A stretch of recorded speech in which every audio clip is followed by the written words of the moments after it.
Hello everyone, welcome সবাইকে। আমরা তো জানি জল সবসময় মাধ্যাকর্ষণ শক্তির জন্য উপর থেকে নিচের দিকে বয়ে যায়।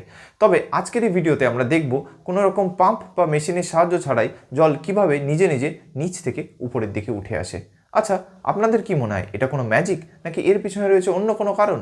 তো চলুন হাতে কলমে সেটা দেখে নিই। দেখো, এই পরীক্ষাটা করতে টোটাল 5টা জিনিস আমাদের লাগবে।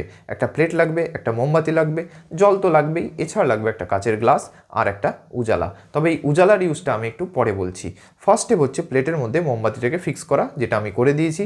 নেক্সট স্টেপ হচ্ছে এই প্লেটের মধ্যে জল দিয়ে দেওয়া। তো আমি প্লেটের মধ্যে জল দিয়ে দিলাম। এইবার দেখো, জলটা ট্রান্সপারেন্ট হওয়ার জন্য আমরা কিন্তু ক্যামেরাতে ভালোভাবে এটা দেখতে পাচ্ছি না, আর তাই জন্যে আমরা এখানে উজালা ইউজ করব। তোমরা এখানে উজালার পরিবর্তে ফুড কালার বা হলুদও ইউজ করতে পারো। ওকে, এইবার দেখো তোমরা কিন্তু জলটাকে দেখতে পাবে এবং জলটা রঙিন হওয়ার জন্য ভালোভাবেই এটা ক্যামেরাতে ভিজিবলও হয়ে যাচ্ছে। এবার নেক্সট স্টেপ হচ্ছে এই মোমবাতিটাকে জ্বালিয়ে দেওয়া। তো আমি মোমবাতিটাকে ধরিয়ে দেবো।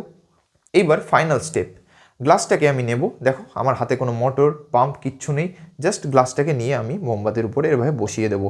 তোমরা ভালো করে খেয়াল করো, দেখো জলটা ধীরে ধীরে প্লেট থেকে গ্লাসের মধ্যে উঠছে এবং মোমবাতিটা ধীরে ধীরে নিভে যাচ্ছে। ভালো করে খেয়াল করো, দেখো জলটা ধীরে ধীরে উঠছে এবং প্লেট দেখো জল শূন্য হতে থাকছে। কি দারুণভাবে জলটা নিজে নিজে উপরে উঠে আসলো, কোনো রকম কোনো মোটর বা পাম্পের সাহায্য ছাড়াই।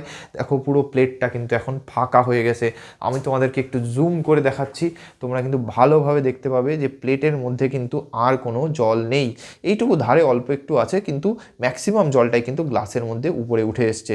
দেখো, গ্লাসটাকে যদি আমি আবার উঁচু করে নিই তাহলে সমস্ত জল কিন্তু আবার বেরিয়ে আসলো। ওকে, আমি এক্সপেরিমেন্টটা আবার করে দেখাচ্ছি। দেখো, আমি মোমবাতিটাকে জ্বালিয়ে দিলাম। আমার হাতে কিন্তু কোনো পাম্প নেই, শুধুমাত্র গ্লাস আছে আর এইদিকে মোমবাতিটা জ্বলছে। এবার জাস্ট গ্লাসটাকে আমি এর উপরে বসিয়ে দিলাম। দেখো, বসিয়ে দেওয়ার সাথে সাথে প্লেটের দিকে তাকাও, জলটা কমে যাচ্ছে আর এদিকে দেখো জল উঠছে। ভালো করে খেয়াল করে, জলটা একা একাই উপরে উঠে গেল এবং পুরো প্লেটটাকে ফাঁকা করে দিল। কি দারুণ ব্যাপার! মোমবাতিটা নিভে যাওয়ার সাথে সাথে কি সুন্দর জলটা নিচ থেকে উপরের দিকে উঠে আসলো, কোনো রকম কোনো পাম্প বা মেশিনের সাহায্য ছাড়াই। আচ্ছা, এটা কি কোনো ম্যাজিক নাকি এর পিছনে রয়েছে অন্য কোনো কারণ? হ্যাঁ, এর পিছনে রয়েছে বিজ্ঞান। তো চলো সেটাই জেনে নিই। অনেকেই ভাবছো গ্লাসের ভিতরে অক্সিজেনটা ফুরিয়ে যাওয়ার জন্য হয়তো জলটা উপরে উঠে এসছে।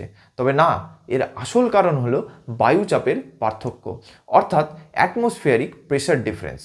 যখন আমরা কাচের গ্লাসটা মোমবাতির উপর রাখলাম তখন তার ভিতরের বায়ু গরম হয়ে উঠেছিল এবং মোমবাতিটা নিভে যাওয়ার পর হঠাৎ ভিতরের বাতাস ঠান্ডা হয়ে সংকুচিত হয়ে যায় এবং সেখানে নিম্নচাপ তৈরি করে, অর্থাৎ লো প্রেশার তৈরি করে। এবং সেই ক্ষেত্রে বাইরের বাতাসের উচ্চচাপ অর্থাৎ হাই প্রেশারের জন্য বাইরে থেকে জলটাকে ঠেলা হয় এবং ভিতরে প্রবেশ করানোর চেষ্টা করা হয়, যাতে দুদিকের চাপ সমান থাকে। আর এই একটাই কারণের জন্য জলটা নিচ থেকে উপরে উঠে আসলো। ওকে, তাহলে দেখলে তো বিজ্ঞানের নিয়ম ব্যবহার করে এরকম কত সুন্দর সুন্দর এক্সপেরিমেন্ট করা সম্ভব।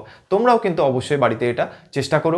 ভিডিওটি ভালো লেগে থাকলে লাইক করো, বন্ধুদের মধ্যে শেয়ার করো এবং বিজ্ঞানের এরকম আরও মজাদার এক্সপেরিমেন্ট জানতে গেলে চ্যানেলটিকে সাবস্ক্রাইব করতে ভুলো না। Thank you.